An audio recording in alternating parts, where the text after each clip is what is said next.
പഞ്ചസാര എന്തിനാ ചേച്ചിയുള്ള പോടാ ചെക്ക.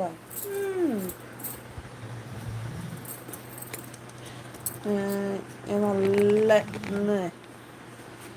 നല്ല മീൻകറി വെച്ച്. സൂപ്പർ മീൻകറിയായിരുന്നു. എൻ്റെ പൊന്നേ, എൻ്റെ സാറേ, എന്തുവായിരുന്നു. നമുക്കൊരു കടയിൽ നിന്ന് ഗിഫ്റ്റ് ബൗച്ചർ കിട്ടിയായിരുന്നു കേട്ടോ. എൻ്റെ ബ്രദറിനാണ്. അവന്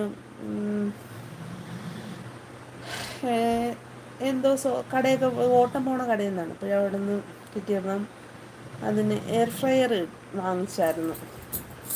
അപ്പോൾ അതിൽ തേങ്ങ, അല്ലെങ്കിൽ നല്ലപോലെ തേങ്ങ വറക്കും ഞാൻ. പക്ഷേ അതിൽ നിന്ന് യൂട്യൂബിലൊക്കെ കണ്ടായിരുന്നല്ലോ തേങ്ങ വറുക്കാനൊക്കെ പറ്റുമെന്ന്. അങ്ങനെ ഞാനിന്ന് അതിലൊന്ന് പരീക്ഷിച്ചു. സൂപ്പറായിട്ട് പറ്റും. അങ്ങനെ തേങ്ങയൊക്കെ വറുത്ത് എൻ്റെ പൊന്നുകൂട്ടാ ഒരു കറി വെച്ച്. നിങ്ങൾക്ക് കാണണോ മീൻ കറി?